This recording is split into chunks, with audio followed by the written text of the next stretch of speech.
Será que vocês já me ouvem? Muito boa noite. Que gostoso ver todos aqui. Será que vocês já me ouvem? Muito boa noite. Que gostoso ver todos aqui. Muito bom, eu estou já vendo. Boa noite. Que gostoso ver todos aqui. Muito bom, eu estou já vendo. José Eduardo, já estou vendo. Charles, Vitor, hi Vitor. João, já estou vendo.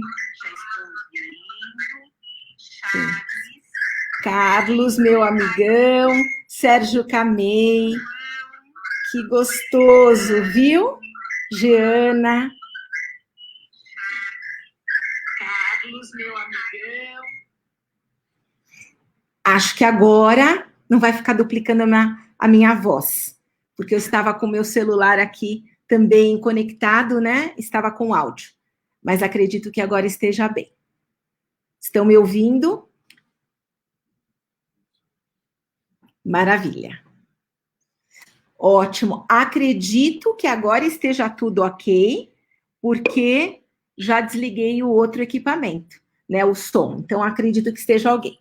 Então, se alguém já conseguir digitar para mim que está bacana, ótimo. Legal, Charles, muito obrigada. Então, já está tudo bem, já estão me ouvindo bem, e daqui a pouquinho a gente já vai começar. A gente vai ser muito correto no horário, às 21 horas nós vamos iniciar, então. E eu já aqui super agradecida pela presença de vocês. Muito bom.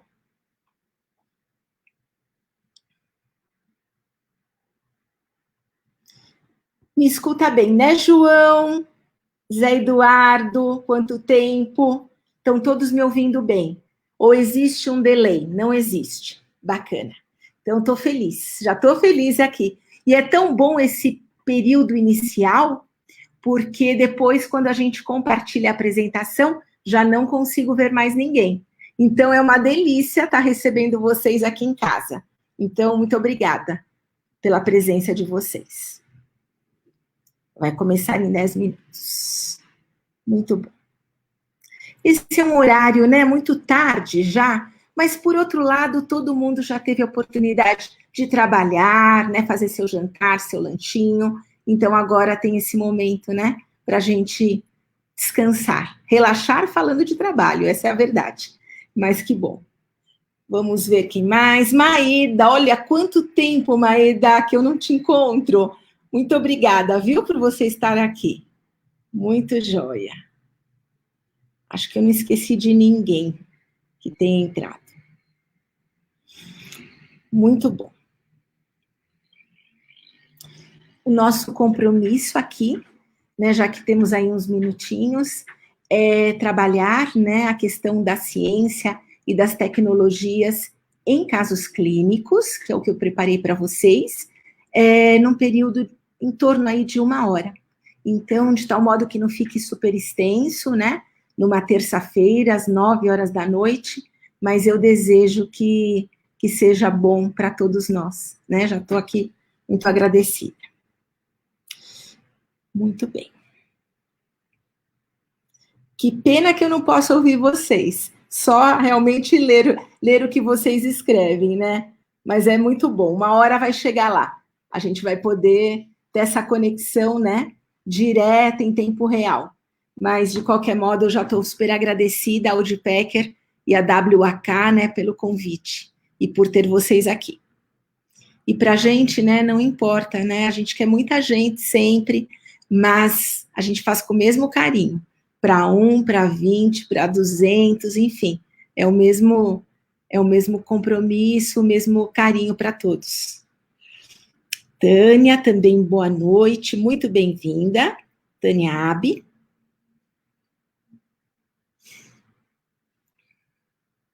E aí vocês vão ter um tempinho aí, olha, mais 9 minutos, preparar uma água, um café, um chá, um suco, enfim, né? Para que vocês fiquem bem à vontade. Hai Kri Sotaren. Muito bom. Muito bom ter você aqui.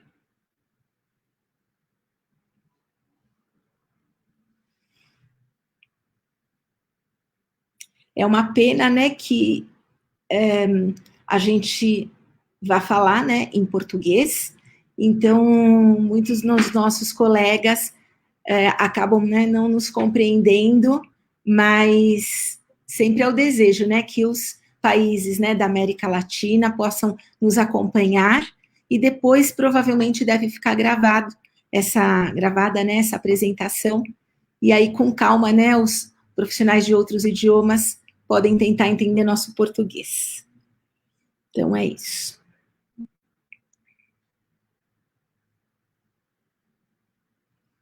A gente quer sempre ver a carinha de cada um de vocês, mas vejo por aqui pelas fotos que vocês aí registram. Então, ótimo.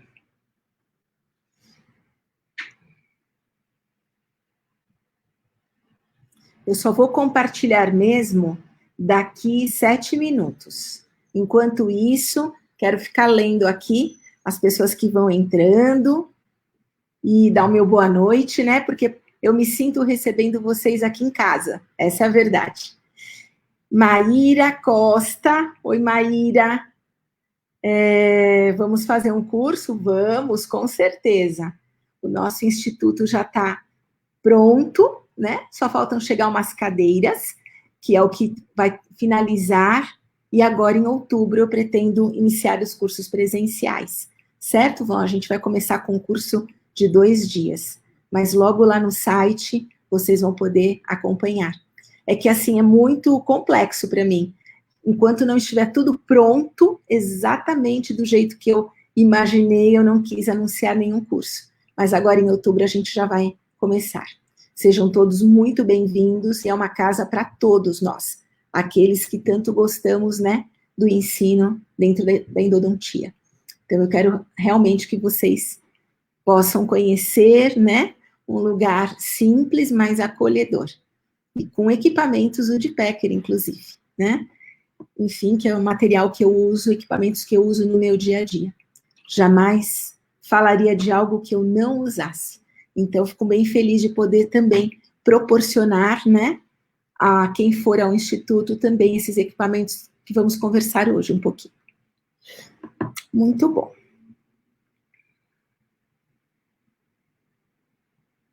Se houver algum problema, gente, eu vou assim meio ficar de olho aqui. E aí vocês escrevam para mim, tá bom? Para que eu possa realmente retomar aí a apresentação e que dê tudo muito certo, né? A gente sempre fica preocupada, né, com a transmissão, para que realmente todos possam nos acompanhar direitinho, mas qualquer dúvida, eu vou incumbir o Carlos, meu amigo Carlos Henrique, de me dizer se está dando alguma coisa errada, viu, Carlos? Muito obrigada mesmo, por vocês estarem nos acompanhando. Oi, Juliana, muito boa noite. Espero que a transmissão também esteja ok, né? Acho que a minha internet também está muito bem aqui. Então, daqui 5 minutos a gente começa. Ótimo, muito obrigada, Charles, por me pontuar aqui. A gente fica tão sozinho, né? Desse lado, mas eu vou tentar acompanhar aqui com vocês. Ótimo. Obrigada, Ju, que bom. E a energia boa, né, de todos faz com que a gente consiga transmitir, né, tudo aquilo que foi programado, tá bom?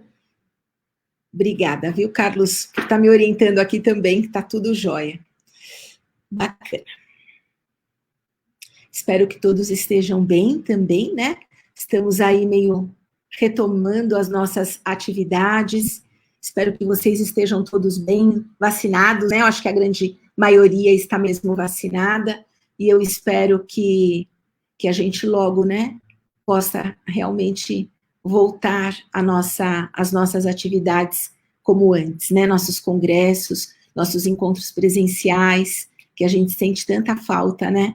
Mas que realmente tudo vai retomando com a conscientização de todos, com a imunização, agora talvez doses de reforço, enfim, né? Que a gente possa realmente ter uma vida, talvez pensando, né, de um modo até diferente daquela vida louca que a gente vivia.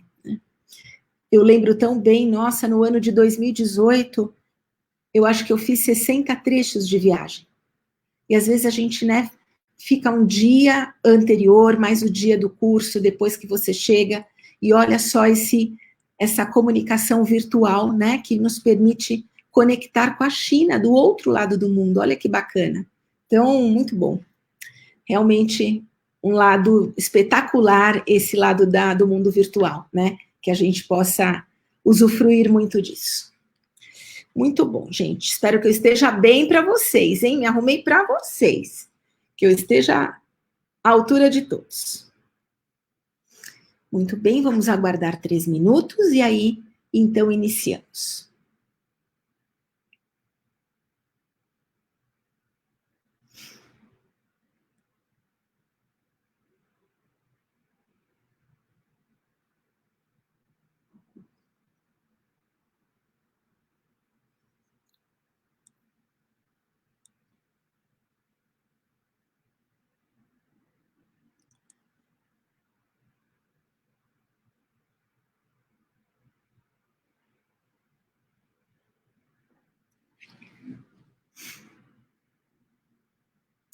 Esse é um horário um pouquinho, né, mais tarde mesmo para todos nós. Não estamos muito habituados a fazer as lives nesse horário, mas foi um pedido da Woodpecker, provavelmente, né, para que mais pessoas pudessem participar. Mas a gente sabe, né, que realmente é um horário um pouquinho mais tarde, mas, se Deus quiser, né, muitas pessoas aí vão poder participar conosco. E existe aí alguns recadinhos, ó, que eu já estou vendo sobre vouchers de descontos. Bacana. Muito bom.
Só vou pedir mais um minutinho, um segundo.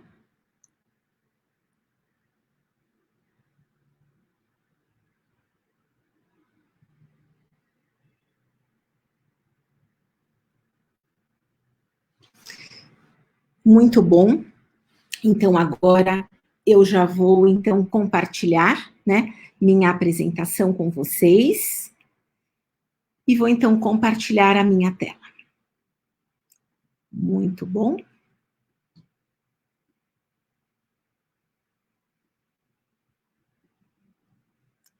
Perfeito, espero que todos estejam já observando, né, a minha tela cheia. Acredito que esteja tudo bem.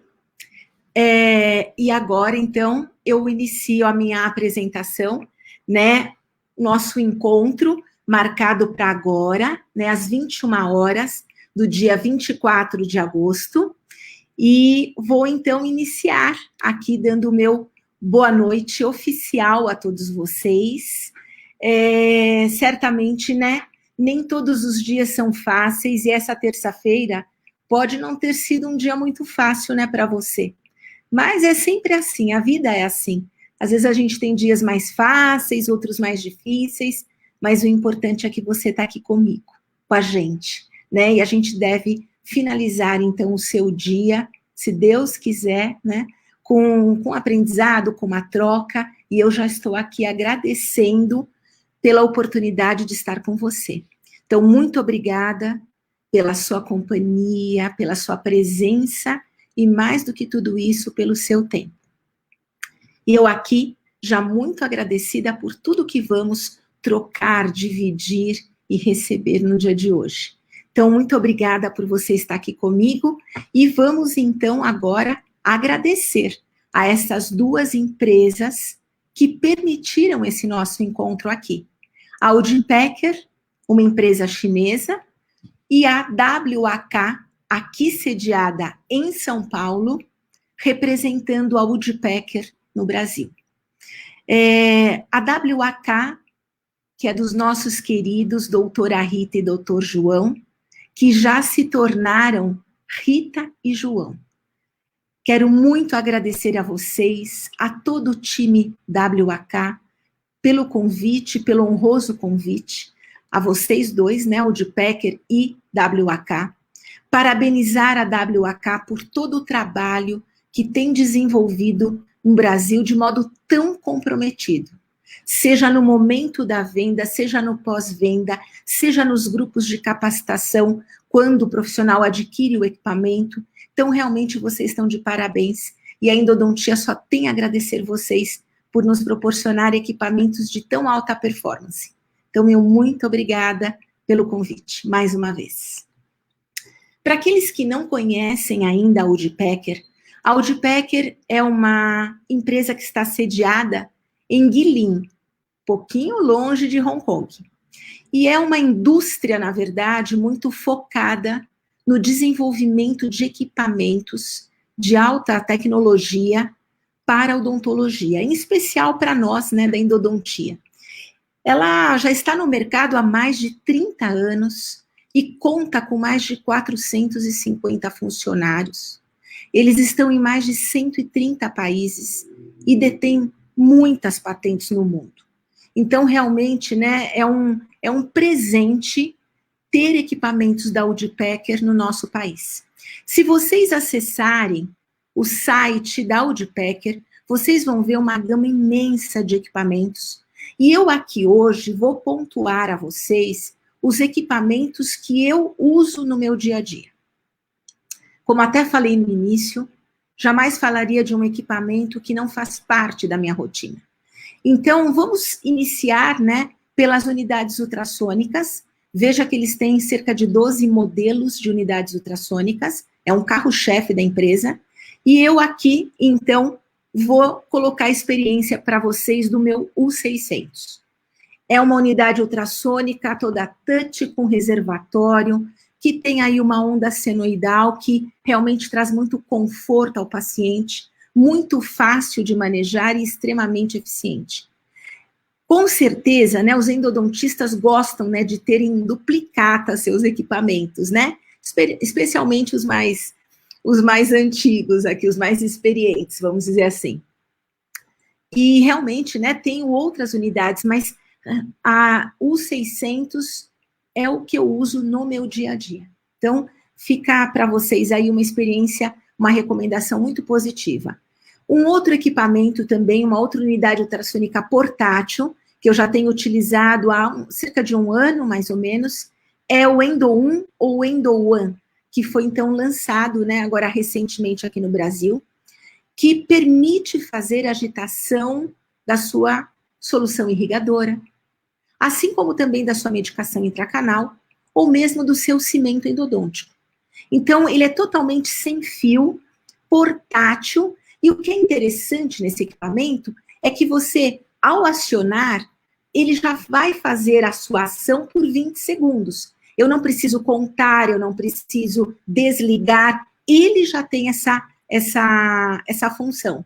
E aí podemos fazer aqueles nossos 3 ciclos habituais de 20 segundos, certo? Como um sistema de agitação final do irrigante ou da medicação, ou mesmo do nosso cimento endodôntico.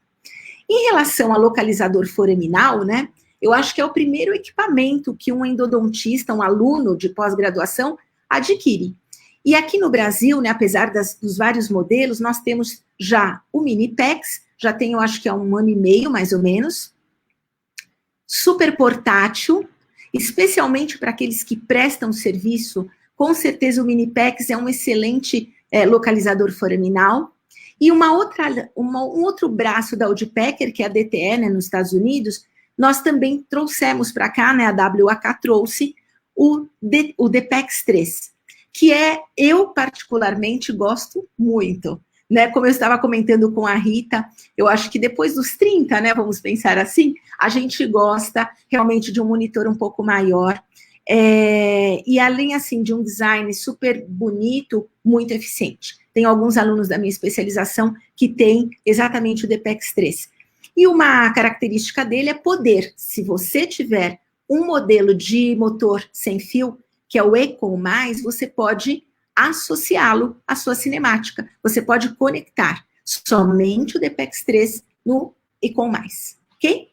Muito bom. E como motores para endodontia da Audipecker, eles têm também uma gama enorme, 8 modelos de motores, e eu vou falar aqui do iMotor. O iMotor realmente é um motor que eu tenho usado agora em junho deste ano, já fez 3 anos, realmente eu considero uma joia, eu sempre falo isso nos nossos grupos, né, de capacitação, porque quem adquire o iMotor entra para um grupo de capacitação, né, e eu sempre comento sobre isso. Ele tem uma cabeça do contrângulo extremamente pequena, eu acredito que seja uma das menores do mundo, né, em termos de motores para endodontia. Esse contrângulo 6:1, ele gira 360 graus, né, sem você precisar retirá-lo da peça de mão.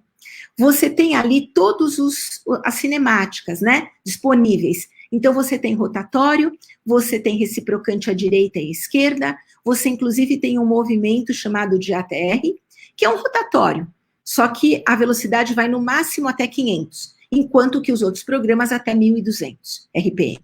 E nessa cinemática ATR, que tem dentro, né, do nosso iMotor, é uma cinemática que, ao você ultrapassar o torque que você mesmo definiu, ele entra em movimento reciprocante à direita. Então, é mais uma cinemática de segurança, que eu também gosto muito e uso em muitas situações, especialmente aqueles canais mais atrésicos, longos, enfim. Além disso, ele vem, né, com o localizador foraminal. Eu sei que muitos colegas já pensam assim, mas eu já tenho localizador. Para que eu vou comprar um que venha com localizador? Bom, primeiro que localizador é sempre importante que nós tenhamos mais do que um, na verdade. Agora, você pode usar o localizador do iMotor só como localizador, e hoje, apesar de ter outros, é o que eu uso todo dia, que eu estou na clínica endodôntica, porque eu acho que o monitor presente na peça de mão do iMotor, ele é grande, ele é visível, ele é OLED, então você tem muito conforto em fazer essa visualização. Além, é claro, da eficiência.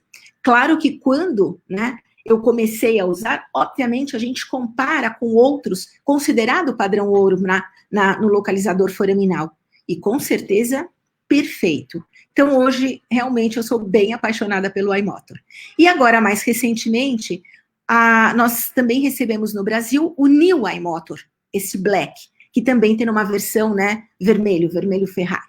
Ele é uma edição assinada pelo professor Yoshi Terauchi, que tem todas as funcionalidades do nosso iMotor convencional, porém ele tem 2 características muito próprias. Primeiro, a velocidade, que chega a 2.500 RPM. E o outro é o T-Mode, que eu quero mostrar lá no final. Nesta função T-Mode, que foi muito desenhada para ultrapassar degrau, você tem nesta função T-Mode um movimento oscilatório, exatamente para você, aquele cateterismo tentando ultrapassar o degrau. E depois que você ultrapassa o degrau, você nem precisa tirar o instrumento, basta clicar no botão liga e desliga do equipamento, que ele automaticamente vai para a sua cinemática de trabalho que você determinou. Se vai ser um rotatório, se vai ser um ATR, enfim.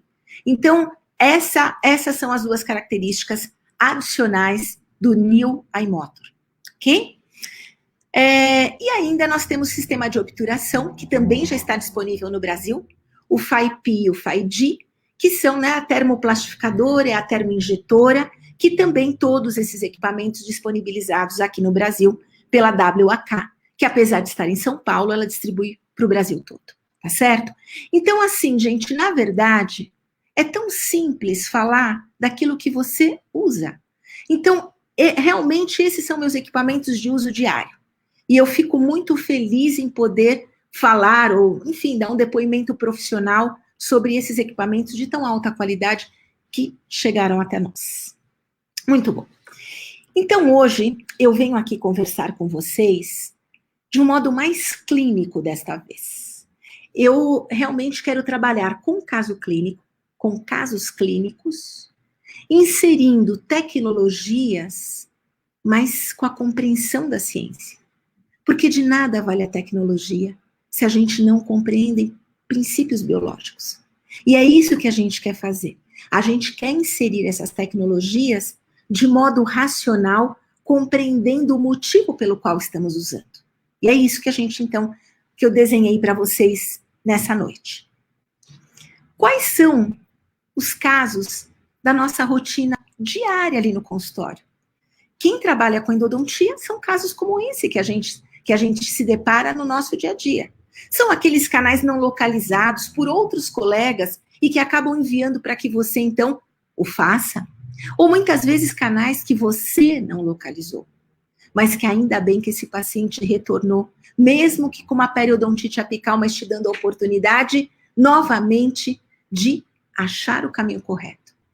Canais calcificados é uma outra rotina no consultório do especialista em endodontia. Desvios acompanhado de lesão, de doença, também é um outro dia a dia do nosso consultório. Assim como instrumentos fraturados, né? Que nós fraturamos, ou um colega fratura, e encaminha para que a gente possa tentar a remoção. Casos de perfuração radicular, anomalias de desenvolvimento, como, por exemplo, dentes invaginatos, que, não sendo selado aquela comunicação do meio oral com o espaço endodôntico, pode levar a necrose e, muitas vezes, a paralisação da risogênese de um dente ainda nem completamente maduro, nem formado. Então, também é um motivo de encaminhamento para nós endodontistas. Assim como os quadros, né, de processo inflamatório irreversível, como aquelas pulpites irreversíveis que a gente se depara no dia a dia. Infecções persistentes, o trauma, reabsorções radiculares, o tratamento de dentes imaturos e até mesmo a cirurgia parendodôntica. E, com certeza, associar ciência e tecnologias que não devem nunca ser dicotomizadas. Elas são indissociáveis, como está bem escrito numa frase do professor Siqueira e do professor Hélio Pereira Lopes, né? E claro que eu não vou ter tempo, obviamente, de comentar sobre todos os casos, mas eu vou pensar essas duas situações para que a gente possa conversar um pouquinho sobre ciência e sobre tecnologias. E eu vou começar, então, aqui com vocês, com o caso número 1, certo? Que, com certeza, é a rotina de todos nós. Pode ter sido hoje a sua, inclusive, no consultório. Então, é aquela velha situação. O paciente, então, é encaminhado a você e vem com este relato. Então, neste caso, uma paciente que tinha um dente 26, que já tinha sido tratado endodonticamente, mas, em função da persistência dos sintomas, fez-se o retratamento endodôntico não cirúrgico. Persistiu os sintomas, foi para cirurgia parendodôntica. E agora a paciente, ela se apresenta assim no consultório. Um edema intraoral, uma coroa, né, cimentada aí definitivamente, considerada a coroa definitiva. E aí, então, a gente parte para, depois do relato da anamnese, a gente parte para o exame clínico. Essa é a nossa rotina. E eu sempre falo, né, dos 6 testes na endodontia. O primeiro é a inspeção visual. O paciente fez o relato, foi para o exame clínico, eu vou olhar. Existe fístula, existe edema, existe infiltração, existe fratura, existe uma alteração cromática. Tudo isso é o teste de inspeção visual. E depois a gente, então, faz os outros. Palpação, percussão, teste térmico, mobilidade e sondagem. Então, sempre os 6 testes faz parte da nossa rotina clínica, certo? Na palpação e na percussão, o paciente está fazendo um edema em nível apical, com certeza sintomático. Mas nesse caso aqui, nem mobilidade e nem tampouco sondagem. Estava dentro dos limites de normalidade. Muito bom. E o teste térmico já tinha sido feito o tratamento endodôntico. Maravilha. Então, depois do relato e depois da avaliação clínica, certamente vamos ao exame de imagem. E o nosso exame, até o momento, é a radiografia periapical, certo? E essa radiografia ela é espetacular. Tem uma excelente resolução. Desde que a gente não alongue muito, não curte muito, mantenha o dente no centro, enfim. Porém, ela tem aquela limitação, né? Eu não consigo ter o terceiro plano, eu não consigo ver profundidade. Aqui a gente já começa a se deparar com o trabalho realizado. Primeiro molar superior, 3 canais foram tratados.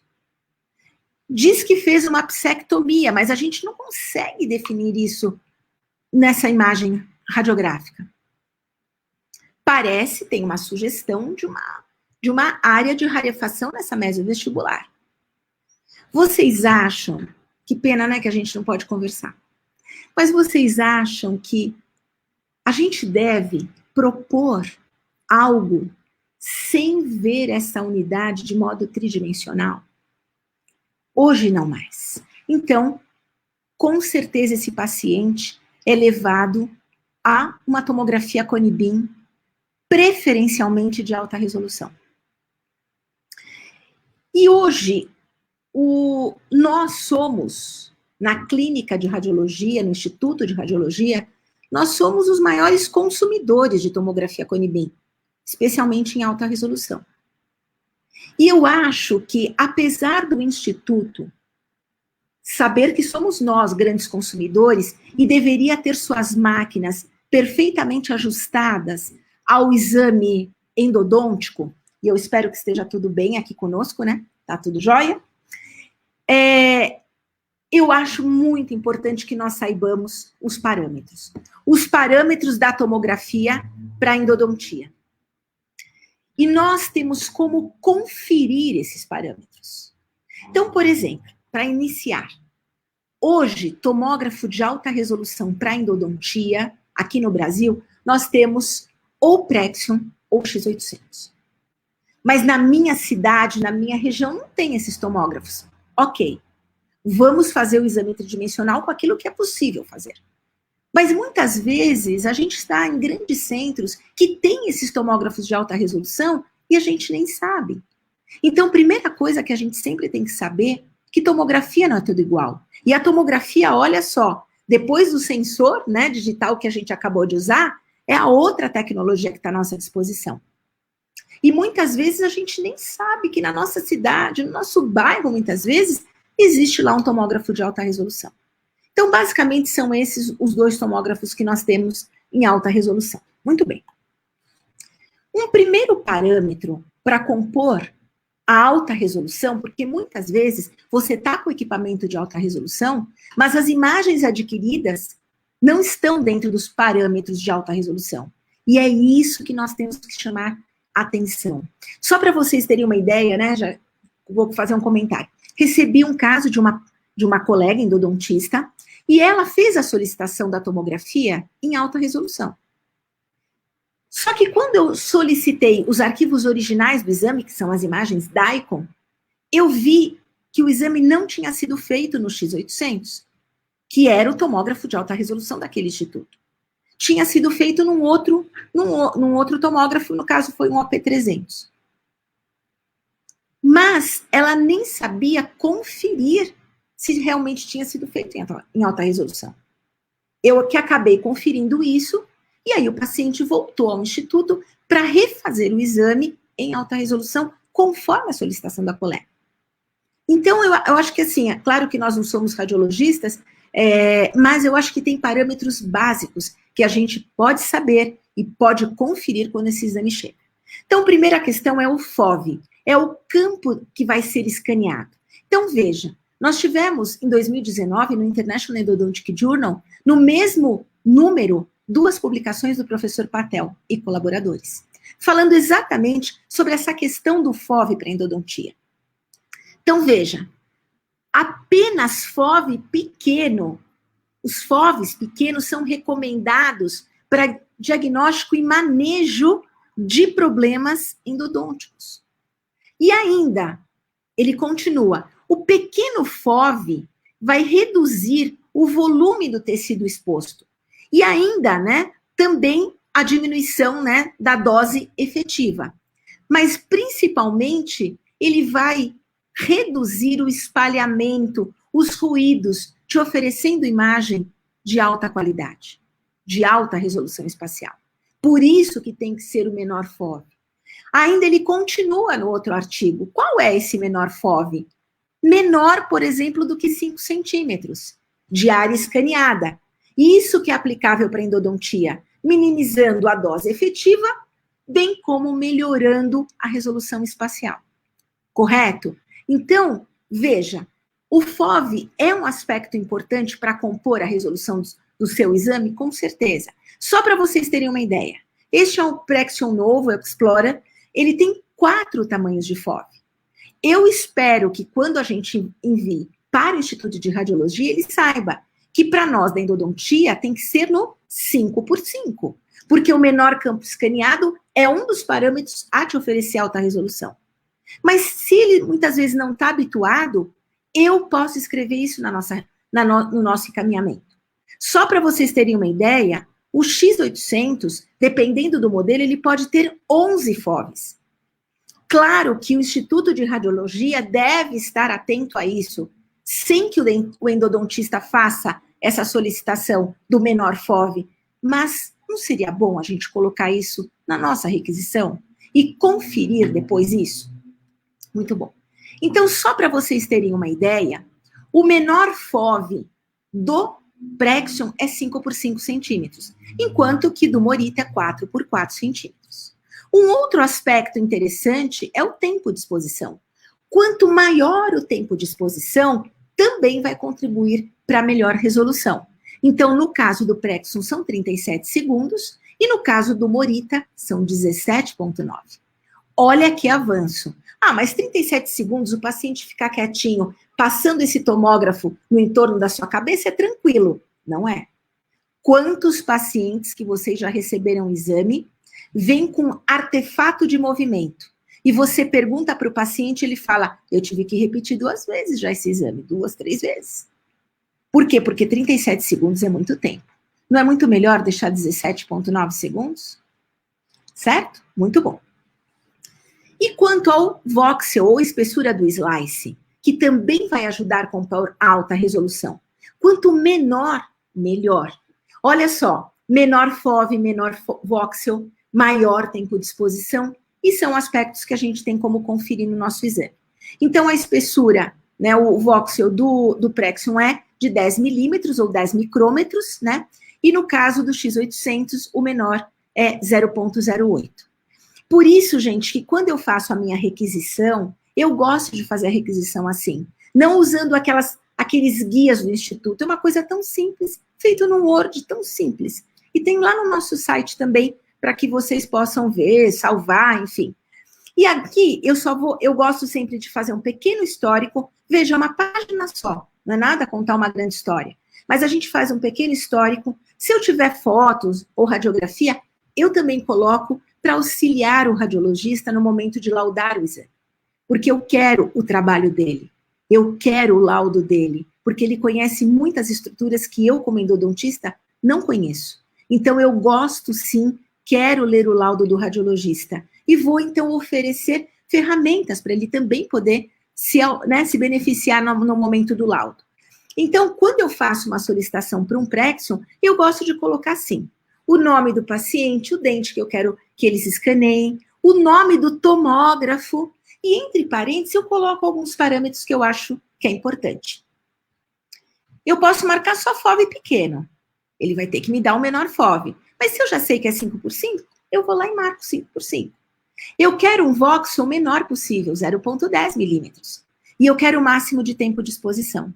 E todos os outros parâmetros, como miliamperagem, KVP, enfim, que ele vai ter que saber e me oferecer, ok? Se eu solicitar num X800, eu vou lá e faço da mesma forma. Só que eu mudo, né? O FOV menor é 4x4, é esse que eu quero. Eu quero maior tempo de exposição, que é o 17,9 segundos. Eu quero menor voxel, que é 0,08. Só para vocês terem uma ideia, o iCat é um tomógrafo muito bom para a área de cirurgia, implante, enfim. Mas para endodontia, sabe qual é a espessura dele? De 0,20, 25 milímetros. Então é muito grande o voxel dele, tá certo? Além do FOV, enfim. Então eu gosto de fazer desta forma, tá bom? Muito bom. E finalmente, né, a gente vai ter aí a quantidade de frames de imagens. Então, dentro dessa configuração, no Prexion, eu vou receber 512 imagens lá do meu paciente. E no X800, em torno de 501 imagens dentro dessa configuração que eu coloquei aqui para vocês. Por isso, gente, estudar pelo template, que é um conjunto de imagens 2D, num exame 3D, é ruim, não é? Olha só esse maravilhoso template, porque o Indoor trabalha divinamente aqui em São Paulo.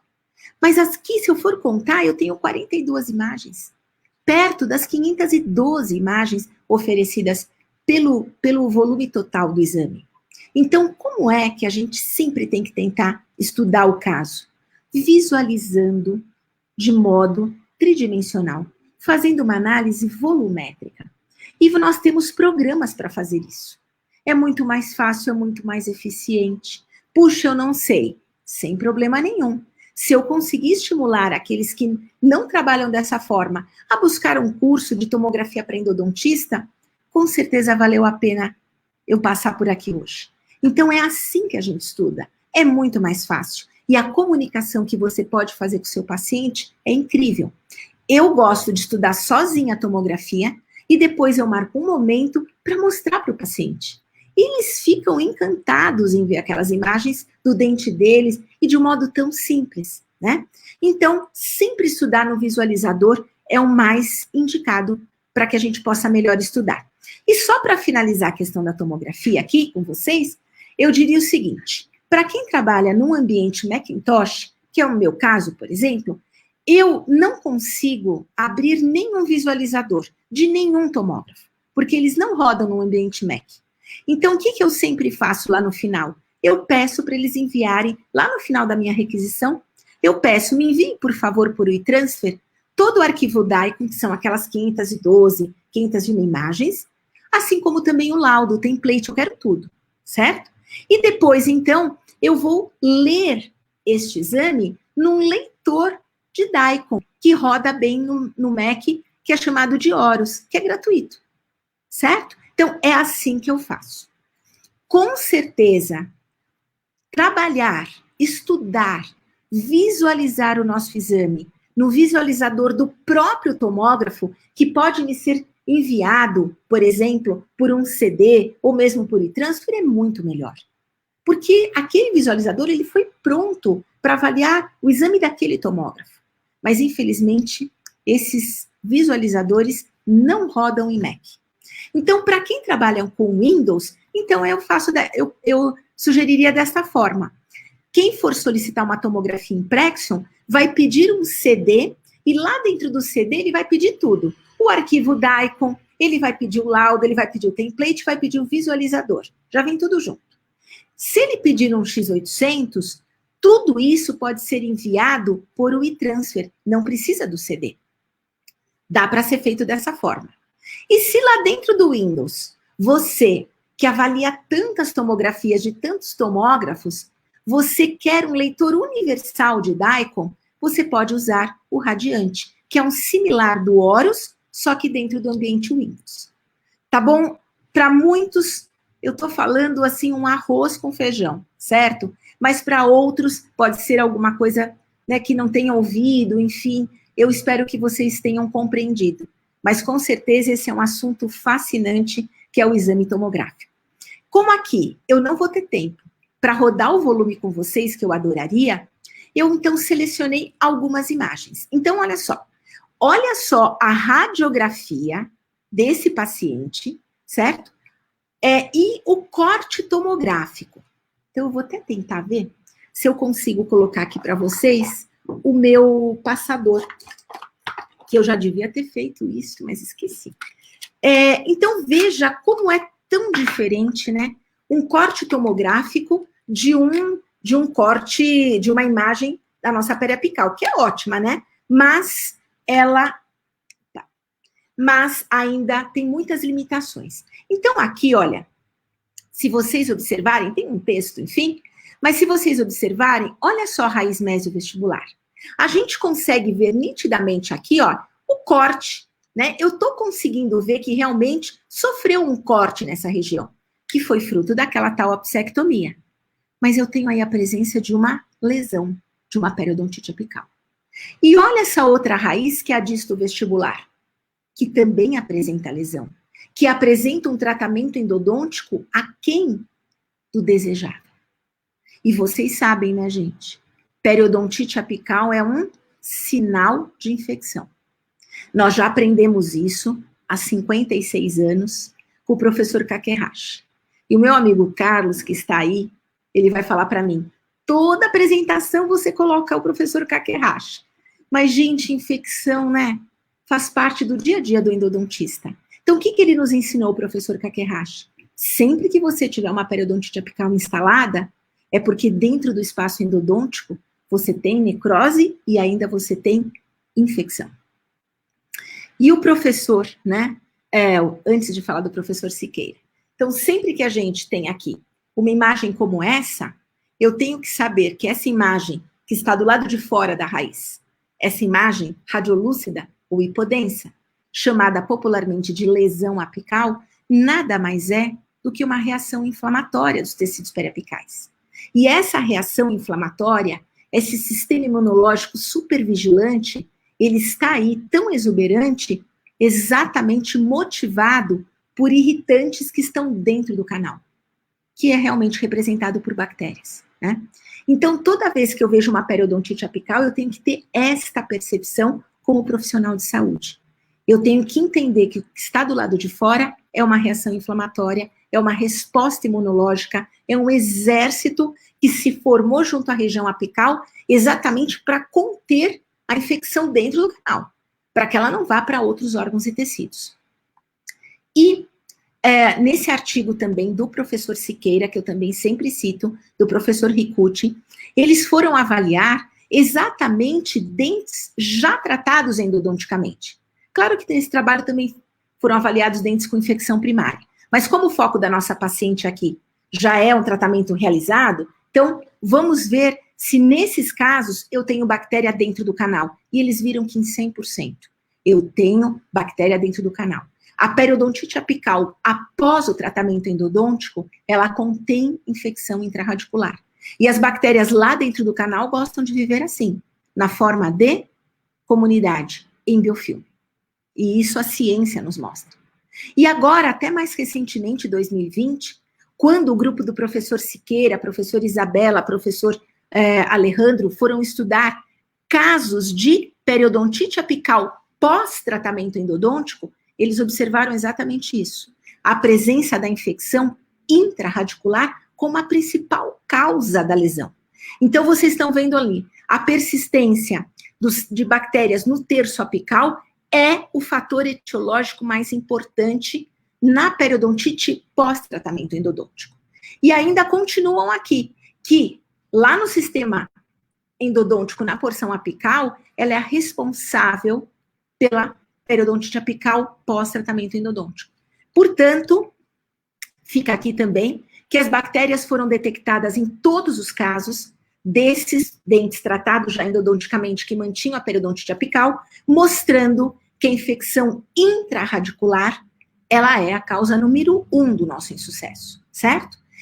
Então, em função desta anatomia extremamente complicada, nós temos dificuldade naquele tratamento, muitas vezes inicial, em levar realmente à redução dessa carga microbiana. Então, vamos continuar lá a tratar a nossa paciente. Nós fizemos uma anamnese, nós fizemos todo o exame clínico, radiográfico e solicitamos a tomo, lembra?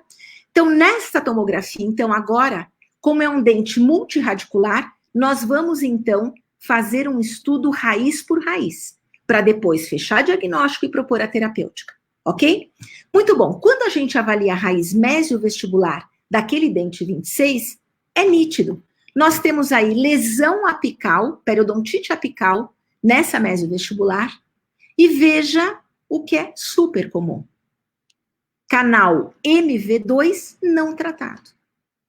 E vocês têm noção que esse dente aqui, essa paciente, sofreu tratamento, retratamento, e foi feito, então, cirurgia parendodôntica sem ter sido tratado, inclusive, um dos canais.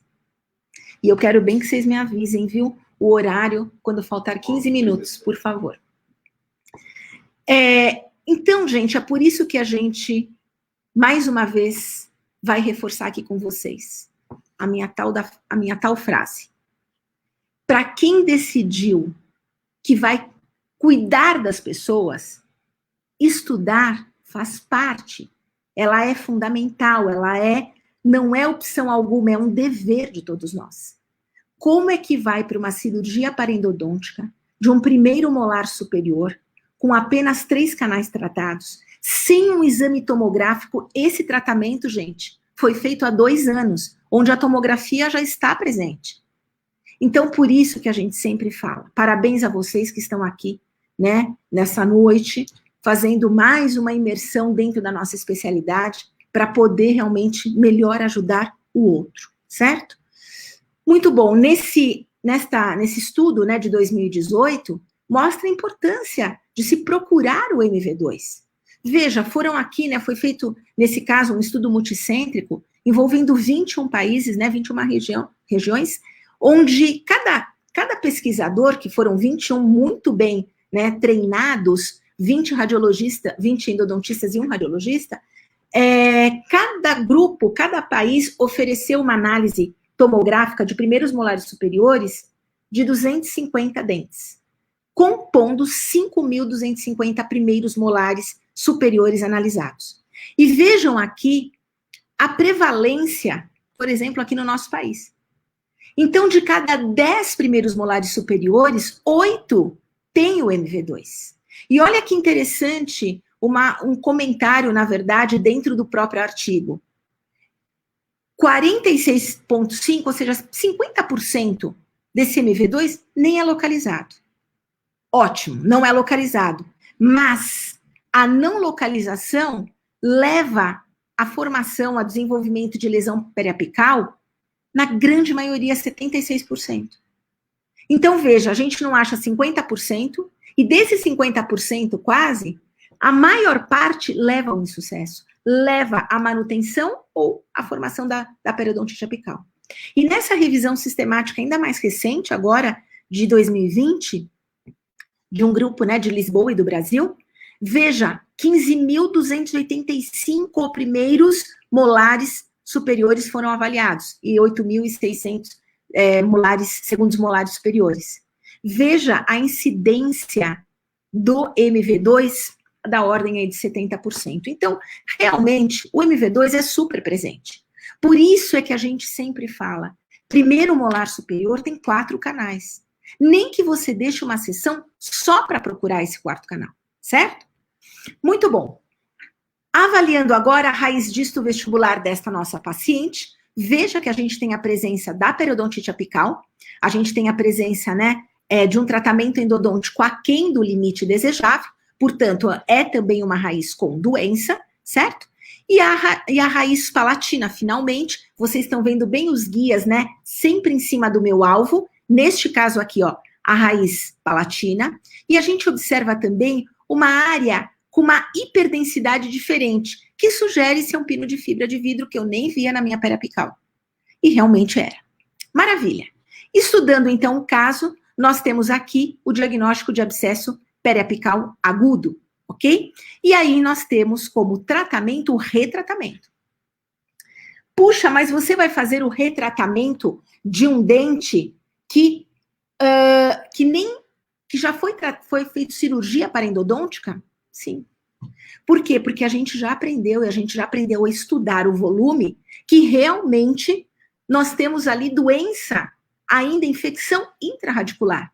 Então, não tem sentido nenhum pensar em fazer uma cirurgia parendodôntica em canais que não foram tratados, ou ainda canais tratados que merecem ser melhor qualificados. Então, com certeza, a reintervenção é o tratamento indicado nesse caso. E aí, então, a gente pergunta, será que não é uma infecção extrarradicular neste caso? Não.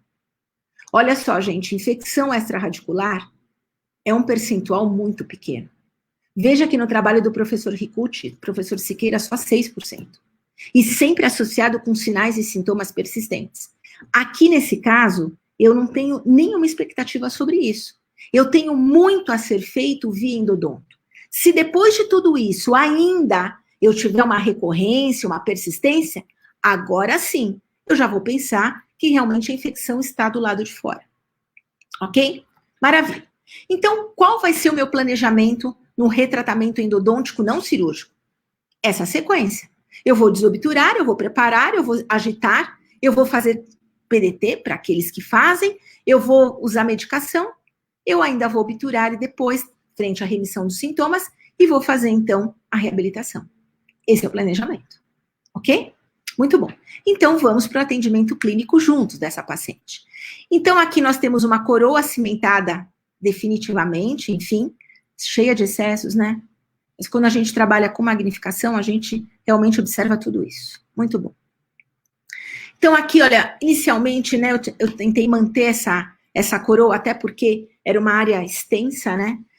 E, obviamente, a primeira tecnologia desse atendimento, lembra, a gente passou pelo sensor, a gente passou por tomografia, e agora a gente está falando de microscópio, tá? Então, depois, então, de remover todo aquele material de preenchimento, começo a localizar o MV1, ótimo, e vejo que realmente, né, na raiz palatina, nós temos ali a presença do pino de fibra de vidro, certo? Coisa que nós já tínhamos suposto, mesmo não tendo visto na periapical, a gente já observava isso já na tomografia Cone-B. Então, aqui, ó, o pino realmente no canal palatino, e sendo um pino de fibra de vidro, vai entrar aqui a unidade ultrassônica, tá certo? E eu gosto muito desse inserto, que é o E4D, exatamente para fazer o desgaste desse pino de fibra, até que a gente, então, desgasta e encontra ali o material obturador dentro do canal palatino. E aí, depois que a gente desobturou, eu já desobturei todos os canais, removi o pino de fibra, agora eu vou atrás do MV2, que a tomografia já me mostrou, e que seria incomum não haver. Olha isso, a gente está falando de 80%. Existem trabalhos até de 92%, certo?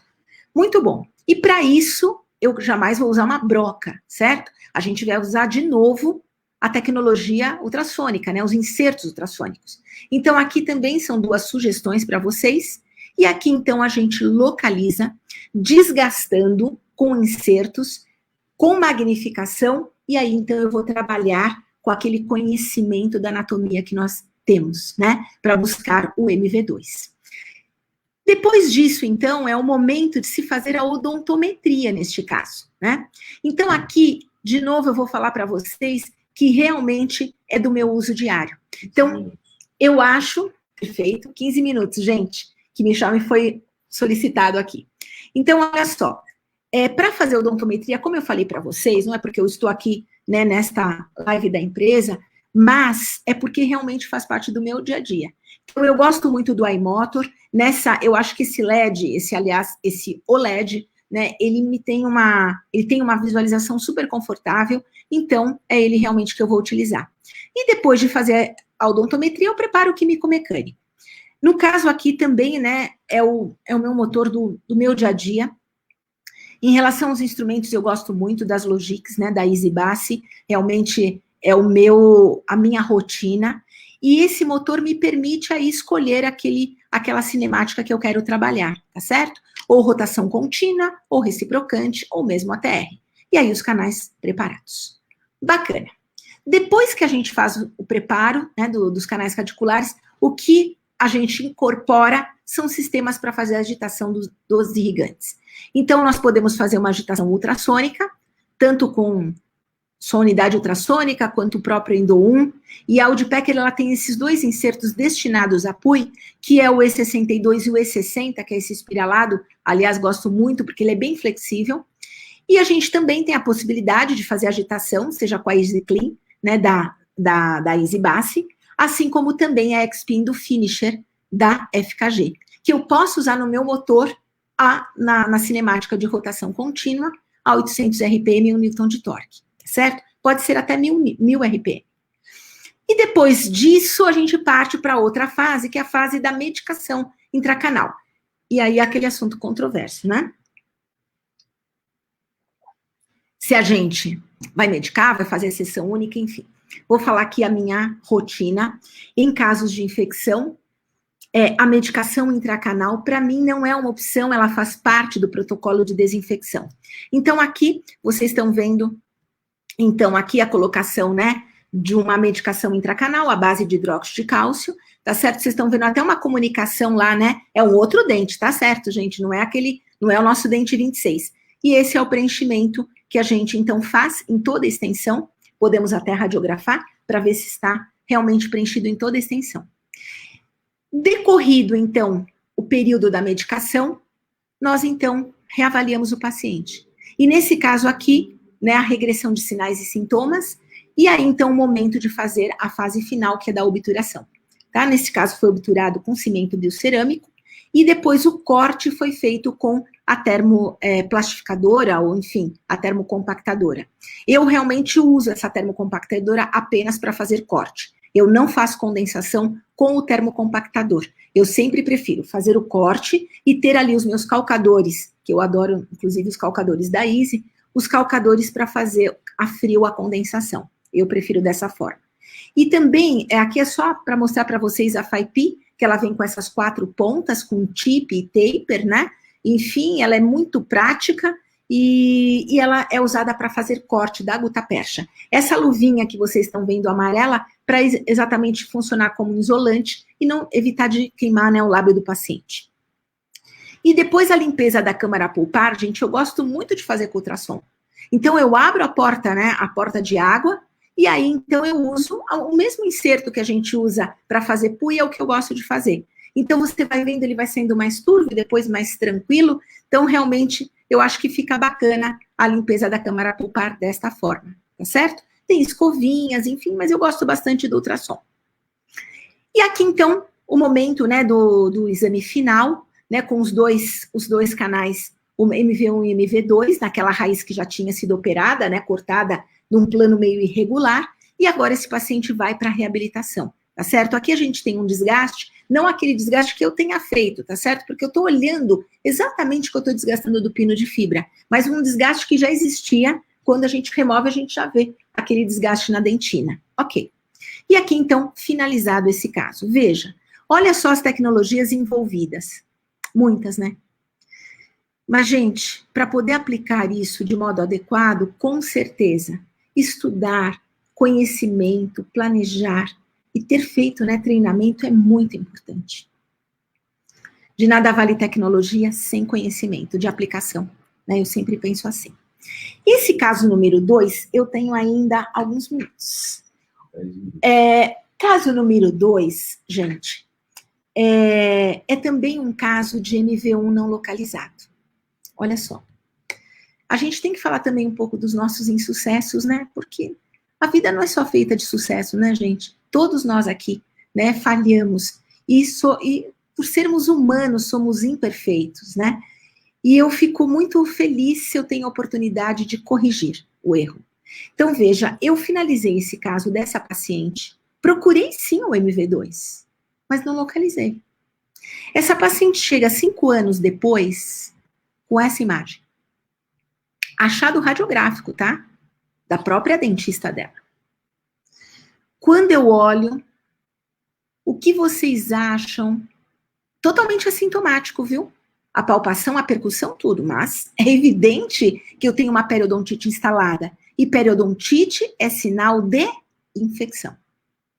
Então, claro, com certeza absoluta, o primeiro caminho, depois de ouvir o relato da paciente, exame clínico, exame radiográfico, foi a solicitação do exame tomográfico. Então, a tomografia Cone-Beam, que foi, então, foi solicitada, no caso, foi no X800, eu solicitei que fizesse com esses parâmetros, tá certo? Que, na verdade, já virou, né, o parâmetro da clínica de radiologia mesmo, porque muitos radiologistas, quando eles fizeram a sua especialização, pouco aprenderam sobre tomografia e vêm aprendendo muito com a gente da endodontia. Então, é muito bacana essa troca entre você e o radiologista. Trocamos muito e aprendemos igualmente, né?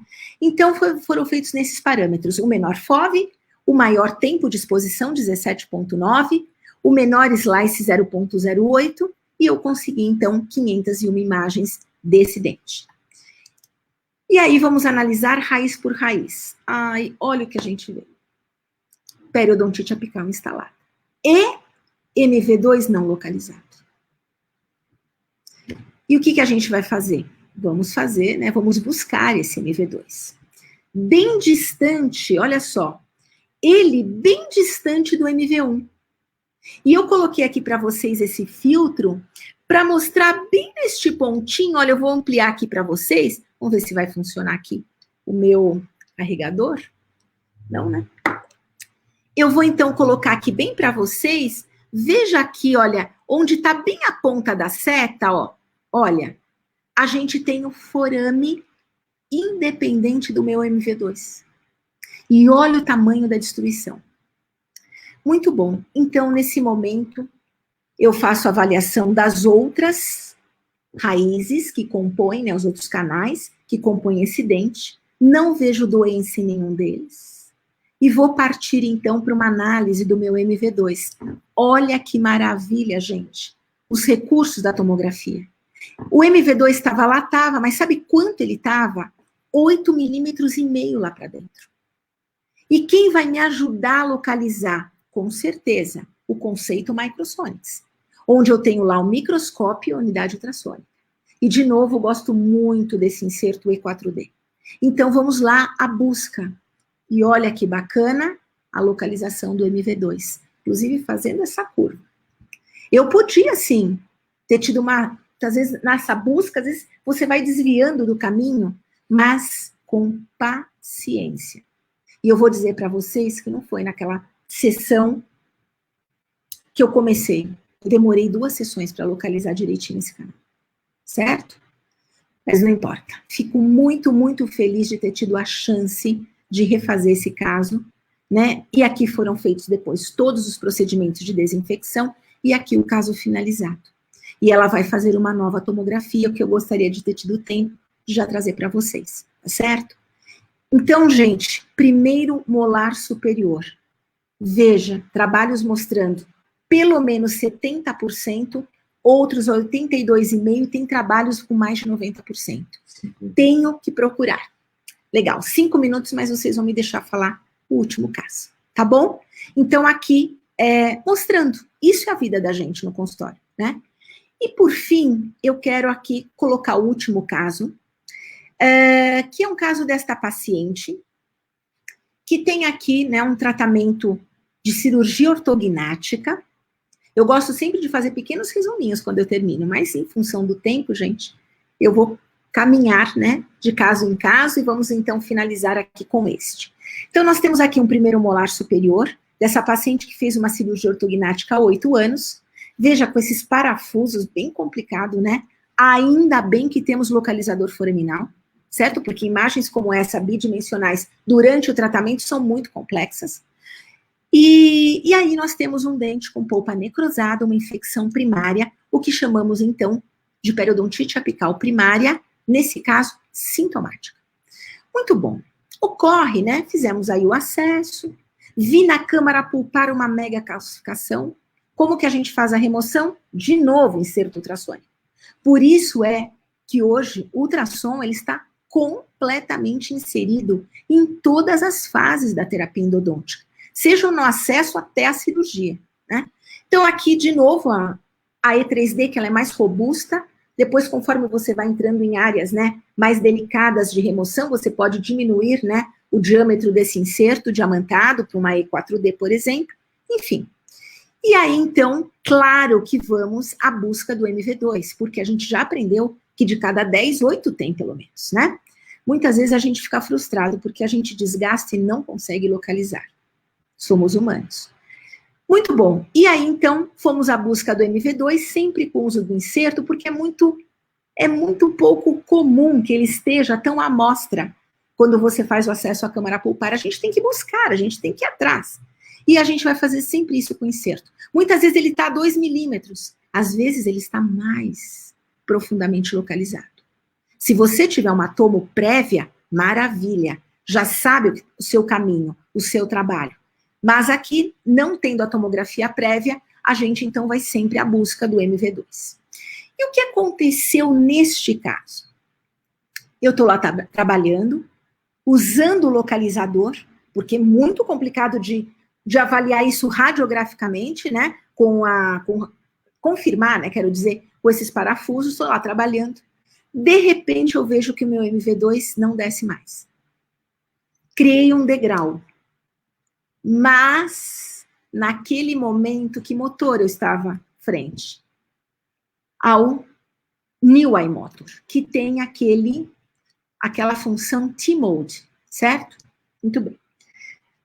Nessa função T-Mode, gente, que é o momento que eu ia experimentar esse motor, então, né, clinicamente, já tinha feito em blocos, nós temos aí, vocês estão vendo nitidamente, que vocês têm aqui uma sigla chamada SGP e depois uma seta e uma outra sigla, no caso a cinemática ATR, que é uma rotação contínua que vai acionar o reciprocante quando você exceder o torque, certo? Muito bem. Então, vocês estão vendo que nesse modo T-Rausch, nós temos duas cinemáticas, certo? Muito bem. A primeira cinemática que está aí, que é o SGP, é o movimento oscilatório. E você vai ter a chance de escolher qual vai ser o ângulo que você quer oscilar. E lembra, é um oscilatório simétrico. O ângulo que você escolher é o que vai ser usado à direita e à esquerda. Escolhi 90 graus, é 90 graus à direita e à esquerda. Aquilo que a gente sempre fez manualmente, ou com o oscilatório no nosso motor pneumático, a gente tem a chance no T-Mode de fazer aqui no motor de endodontia. Então, aqui, o primeiro movimento é o oscilatório, é o SGP, que é o Safety Glide Path, e depois da seta, é o movimento que você escolher para trabalhar depois que você venceu o degrau. Então, foi exatamente isso que eu fiz, seguindo a sugestão do professor Terauchi. Eu selecionei o SGP e coloquei dentro do SGP 90 graus à direita e à esquerda e só 100 RPM. Foi isso que ele foi fazendo. Passei o degrau sem tirar a lima lá dentro do canal, você, de novo, aperta nesse botão de liga e desliga e ele automaticamente passa para a sua cinemática de trabalho, que no caso, eu também fui pela sugestão do professor Terauchi, eu escolhi trabalhar com ATR. Então, esse foi o diferencial. E aí, então, eu, na verdade, gente, aqui, nesses 2 vídeos, eu explico como a gente configura no T-Mode, certo? O SGP e depois o movimento de trabalho. Agora são exatamente 10 horas, mas eu avançarei apenas, se vocês me permitirem, vou avançar apenas assim 5 minutos, porque é bem rapidinho realmente esses dois vídeos, tá bom? Eu vou ficar até de olho aqui para ver se vocês me permitem mesmo, tá certo? Eu vou passar e vocês vão agora começar a ouvir a minha gravação. Olha só.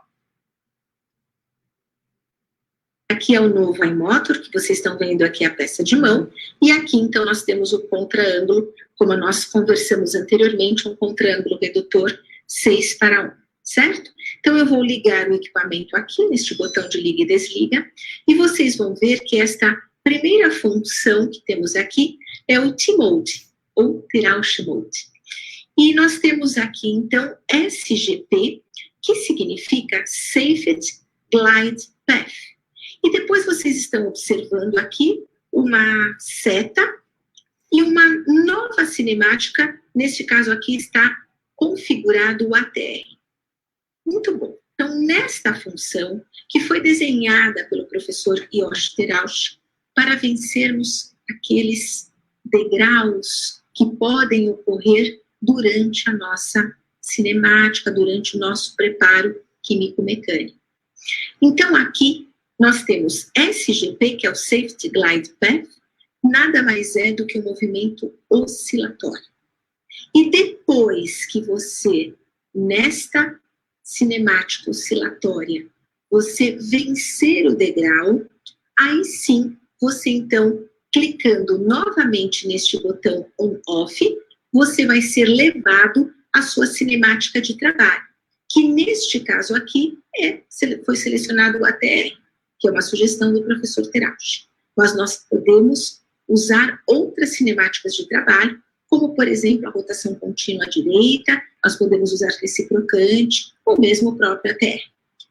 Então, para que nós possamos mudar os parâmetros da primeira cinemática, que é o SGP, que é o movimento oscilatório, eu vou sempre clicar no botão P. Esse é o botão de parâmetros. Veja, no movimento oscilatório, você pode aqui, só vou ajustar um pouquinho o nosso foco. Então, aqui vou apertar o botão P, e a primeira pergunta vai ser o ângulo. Aqui o professor Terauchi selecionou 90 graus, mas nós podemos selecionar de 20 a 400 graus. Então, aqui foi escolhido ângulo de 90 graus, então é o que nós vamos usar aqui. Então, 90 graus vai ser o selecionado. Apertamos para confirmar o P, e ele vai perguntar a velocidade dessa oscilação de 90 graus que você selecionou à direita e à esquerda.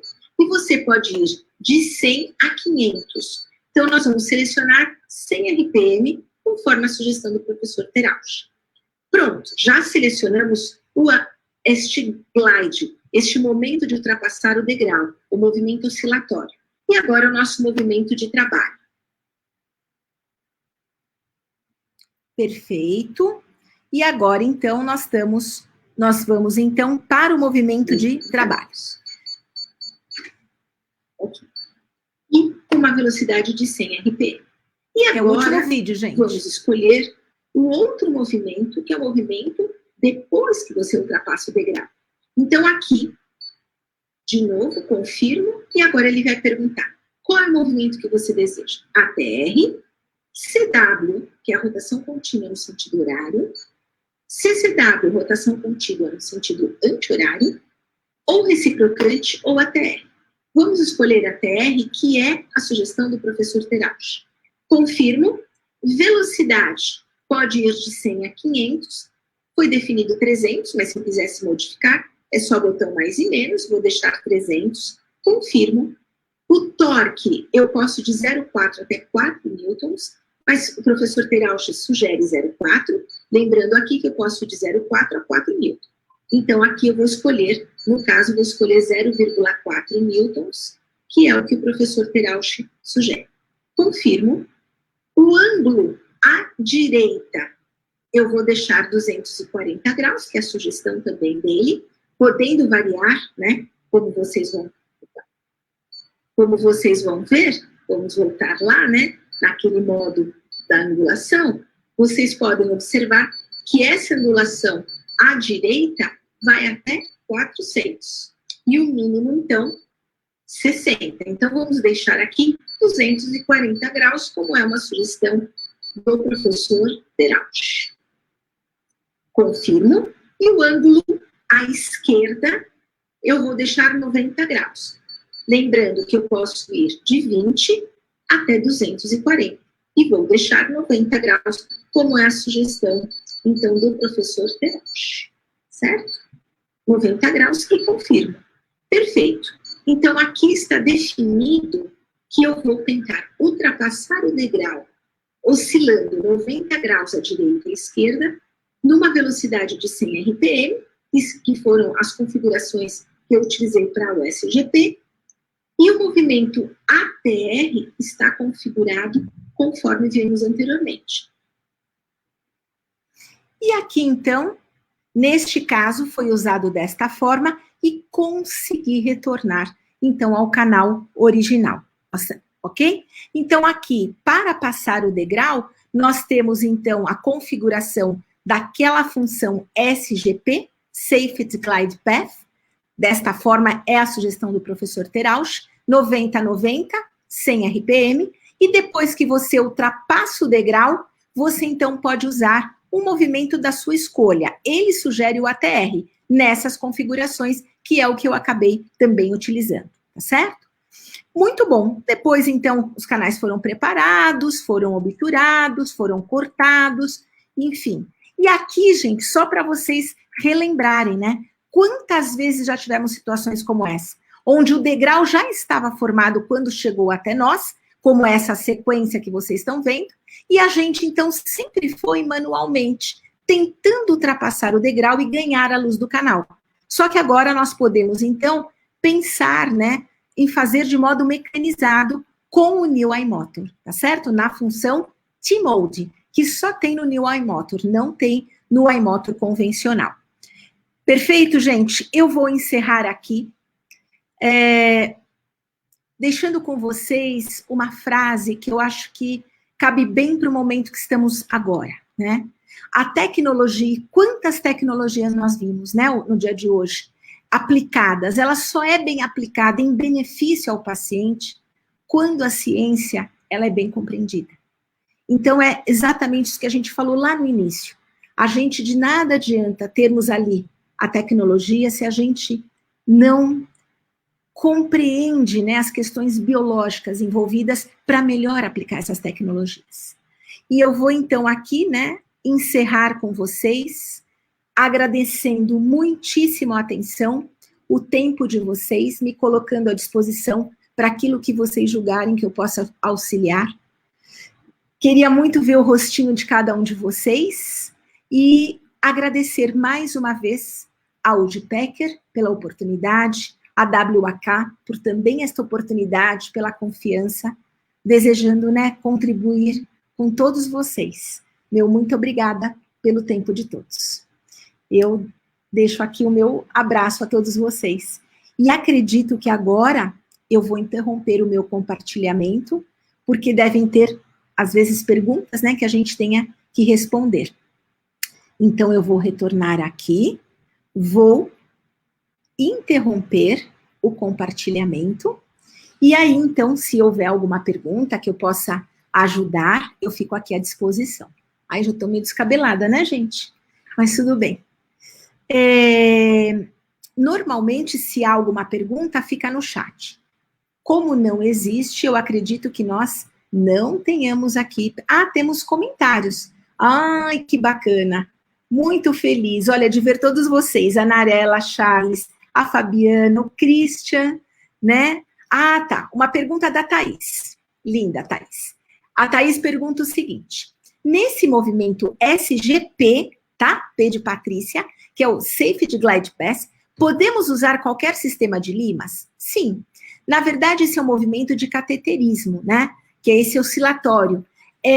Sabe, Thaís, eu acho que esse movimento, ele não se destina só e tão somente a ultrapassar o degrau. Sabe aquele movimento de cateterismo que nós fazemos de modo rotineiro? Então, eu tenho feito com uma lima de fino calibre, tá certo? E vamos lá trabalhar, né, na angulação que nós desejarmos. Eu tenho sempre usado a sugestão do professor Terauch, de 90-90 e 100 RPM, sempre baixa velocidade. Porque é assim que a gente faz com lima manual, não é? A gente vai à direita e à esquerda e aquela pressão, né? Isso seria, e poderia ser feito com qualquer instrumento, tá certo? Poderia. Ai, que bom. Olha, tô vendo a Magda, a Leni, quanto tempo, a Madalena, o João, a Andréia, a Márcia, a Vanessa, a Carlos. Oh, meu Deus, que bom ter todos vocês aqui. Fico muito feliz se vocês puderam aproveitar o material que a gente faz com super carinho. Muito, muito obrigada mesmo. Eu acho que em função também, né, às vezes do horário, as pessoas não conseguem sempre se programar para estar aqui, mas que bom que vocês estiveram comigo durante essa noite. Eu agradeço muito. E acho que vou, então, me despedir de vocês, desejando um feliz final de noite. Fiquem com Deus, se cuidem, e vocês têm meus contatos. Se precisarem de alguma coisa, é só entrar em contato que eu vou poder responder né? E se eu não souber, é claro que eu vou buscar a vocês a resposta. Muito obrigada, viu, gente? Até mais. Só fazer uma foto. Beijo grande a todos.